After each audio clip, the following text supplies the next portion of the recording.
16 months of the war in Ukraine and innocent civilians continue to get caught in the crossfire. The latest setback comes to the people of Kherson, who've had to pack their bags and evacuate their homes in a matter of minutes after the destruction of the Nova Kakhovka dam in that particular area. Kyiv has predicted that at least 42,000 people are at risk from the flooding of that dam. Water levels continued to rise after the Russian-occupied dam and hydroelectric power plant was destroyed yesterday morning. It is not clear yet whether the dam was deliberately attacked or whether the breach was a result of a structural failure, but blame game between the both sides continue. Ukrainian President Volodymyr Zelensky called the destruction of this dam an act of mass environmental destruction by Russia, going on to say that Russia should not be under the impression that Ukraine will stop its military plans. Meanwhile, at the United Nations, Russia blamed Ukraine for accusing Moscow of this kind of destruction without any evidence. Цієї ночі вони підірвали дамбу Каховської гідроелектростанції. О 2:50 ночі стався цей вибух. Абсолютно свідомий, підготовлений вибух. Вони точно знали, що вони роблять. Уявіть собі, обсяг водосховища, яке тримала ця дамба, одне з найбільших водосховищ України. І зночі триває затоплення районів півдня нашої країни. Щонайменше 100 тисяч людей жили в цих районах до російського вторгнення. Принаймні десятки тисяч досі там. 80 міст і сіл під водою. І вже почалась евакуація. І це лише первинні наслідки. І, на жаль, вже більше року Росія контролює і цю дамбу, і всю Каховську гідроелектростанцію. І підірвати її якось ззовні обстрілами фізично, і це нереально. Вона була замінована саме російськими окупантами і підірвана ними. І це ще раз демонструє, з яким цинізмом Росія ставиться до людей, чию землю захопила. Та що насправді Росія несе Європі і світу. Це найбільша рукотворна екологічна катастрофа в Європі за десятки років. І це найбільш небезпечний терорист у світі. І тому поразка Росії. The UN Security Council met yesterday at the request of both Russia and Ukraine after we saw the torrent of water burst through the massive dam on the Dnipro River. The world is watching closely to the developments that are taking place and the lives that have been put at risk by this destruction. Now, while the United States says it was not certain who was to be blamed, many world powers have come out in support of Ukraine, much like they've done in the last 1 year of the war. The United Nations has no access to independent information on the circumstances that led to the destruction of the Kakhovka hydroelectric power plant dam. But one thing is clear.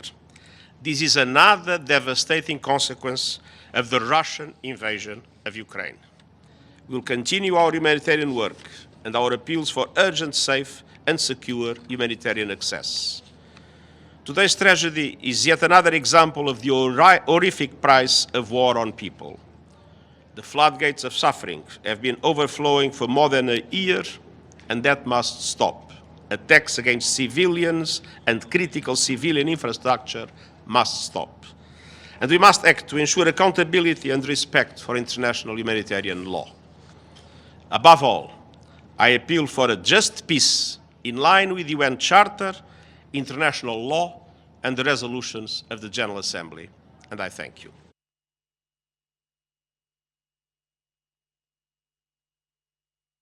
We hope to have more information in the coming days, but I mean, come on, let's be obvious. I mean, why would Ukraine do this to its own territory and people? Flood its land, force tens of thousands to leave their homes. It just doesn't make sense.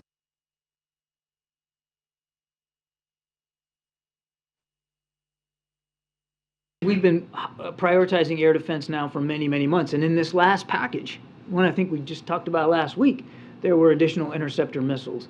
So without getting ahead of announcements to come, I can assure you that air defense remains top on the list of the kinds of capabilities that we're going to continue to make sure Ukraine has. Again, I don't want to get ahead of where we are. We know air defense is a priority, and we know how well the Patriots have been performing inside Ukraine, which is, again, why we provided some additional interceptor missiles last week. All I can tell you is that we're going to prioritize it going forward. I just don't want to get ahead of announcements.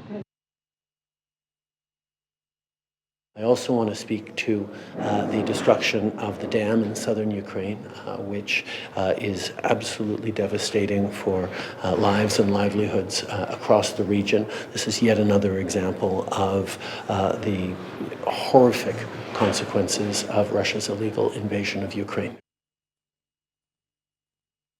Sanjay, my colleague, joining us from London to get us more details of where exactly the war stands at the moment. And Sanjay, as far as Kherson is concerned, there is a massive evacuation.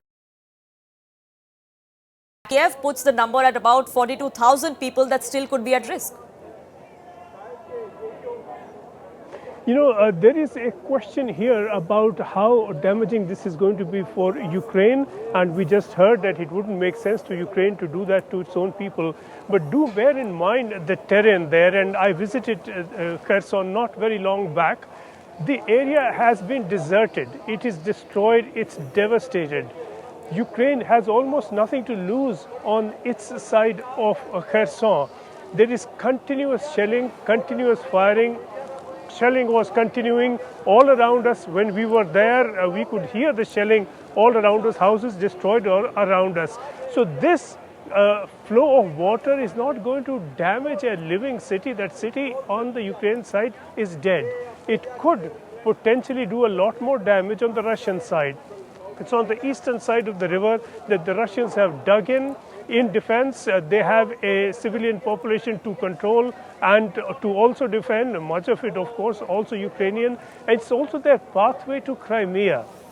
Consider one other factor, that it is this dam burst that's going to potentially endanger a supply of water to Crimea from a channel that feeds it. And one of the first things the Russians did when they invaded last year was to control that access and to have that flow resume.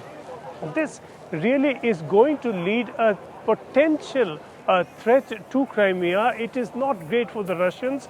So are we saying, therefore, that the Ukrainians did it? We are not saying that because we don't know. But clearly, there is a lot of consequence here that could be very damaging to the Russians. Which is also why we saw the kind of stand that the United States took at the UN, isn't it? They too said that we're not certain as to what exactly happened and who's to blame. But as far as this particular dam is concerned and the region is concerned, now Ukraine coming out and saying that this is not going to stop our military offensive as well. So then do you think that this could be a part of the entire narrative or part of the entire plan or the counter-offensive that perhaps Ukraine has been planning, because they've been keeping that under the wraps as well? Well, that would appear strategically suitable to Ukraine. This is going to be potentially strategically advantageous to Ukraine. And we do know that the US has taken a position that we don't know. The British Foreign Secretary said, well, ultimately it's the Russian invasion responsible for this situation. Quite correct, of course, to say that. But both the UK and the US have stopped short of naming anybody. They have stopped short of saying very definitely that it was the Russians, and surely they would have enough intelligence information, satellite imagery and other sources on which to base a view. They would have a fair idea what happened, and they are not saying anything. But clearly this is a move that could be an element in the Ukrainian counteroffensive, if at all it is the Ukrainians who are responsible for this. And bearing in mind also that there has been a breach in that dam for some days running before this. You would think if the Russians wanted to expand that breach, nothing stopped them from doing it earlier. This is going to depend a great deal on which way the water flows. And the Dnipro, clearly between the western and the eastern side, is a major defense for the Russian positions. They retreated to the other side despite the bad optics of that, because they wanted protection, and they wanted protection for Crimea. And this is a breach in all sorts of ways.